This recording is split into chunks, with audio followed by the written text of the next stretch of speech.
The new Director of Athletics here at Stevens Point.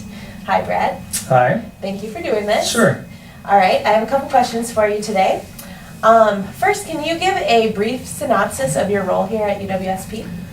Yeah, well, I'm the Director of Athletics, so I have direct oversight of all 20 of our teams and all of our head coaches and then most of our support staff. So my job is to handle the budget and the planning and the long-term goals and implementations of our athletic department. Great.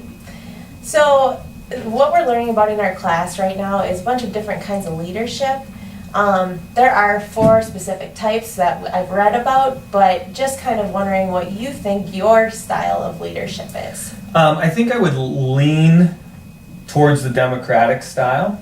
However, I think any good leader has to use all 4 styles. I don't think there's really an opportunity, there's not really a leadership style that can be universal to all experiences. So I would lean towards democratic when possible. You know, I certainly like to include people and get thoughts, but all 4 are necessary. Each situation requires a different response, and I think that's an important piece to being a good leader, is that there are times where you can't get everybody's opinion. You know, you have to make a decision and move forward. And but if you had to classify me, I would like to be a democratic leader. Okay, I like that. Mm-hmm. What motivates or directs the way that you lead? You know, I have a passion to help people. So I always try to keep that in mind when in leadership situations. Not everything is comfortable. Not everything is easy. But ultimately, you try to be fair. That doesn't always mean equal. Fair doesn't have to be equal, but you try to think about things if this was somebody else or if this was you. And I've always tried to lead as if I was on the other side of the table. You know, if somebody needed something from me, am I doing an adequate job to help them understand why we're making decisions or policy? So that really motivates me. My job is to help people have the best job they can have. And I don't know what that always means, but I always try to listen and help them be the best they can be. In my short time dealing with you, I definitely see that. So you're doing a great job. Thank you. Do you have a leader that you really admire or look up to and then try to follow their leadership style? You know, I read a lot on leadership, so there's a lot of people and a lot of pieces that I draw from different people.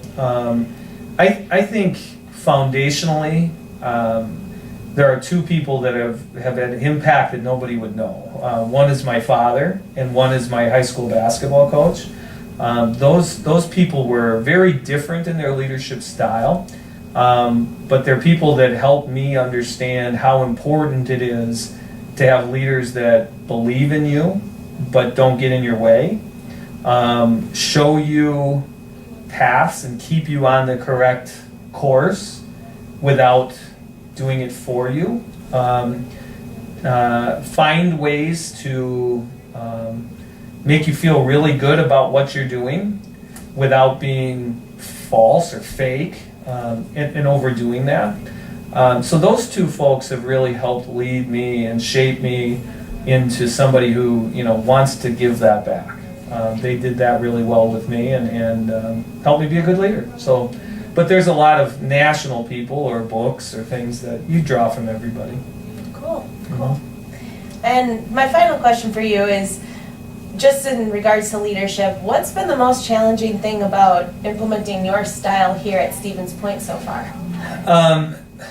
Leadership requires trust, and you know, that's when you're new, you have no level of trust. So coming from being an athletic director for 9 years at a different institution, you develop a level of trust and certainly some credibility.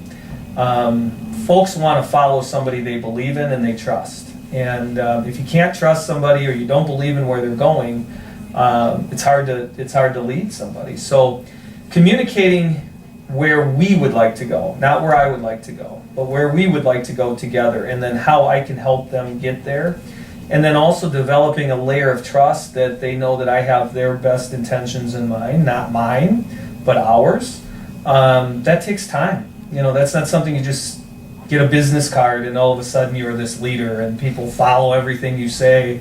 That takes time and trust and conversation. And so I think I don't know if that's the biggest challenge, but it's the biggest hurdle is people want to know who you are and what you stand for and where your values are. And the only way that you can do that is show it. You can't say it. I mean, you can say it, but you have to prove it. So that's probably been the biggest obstacle in the first few months, is I've come from a situation where I had earned that. I'd earned trust and I'd earned credibility, and now you got to prove that all over again. So you rewind a little bit, and you remind yourself they don't know you, and you can't just dictate. You can't be that kind of leader all the time because you haven't built that layer of trust. So that's where we're hoping to get here in year one. Good. Well, you're doing a good job so far. Thank you. Thank you. That's all I have today. Great, thank you.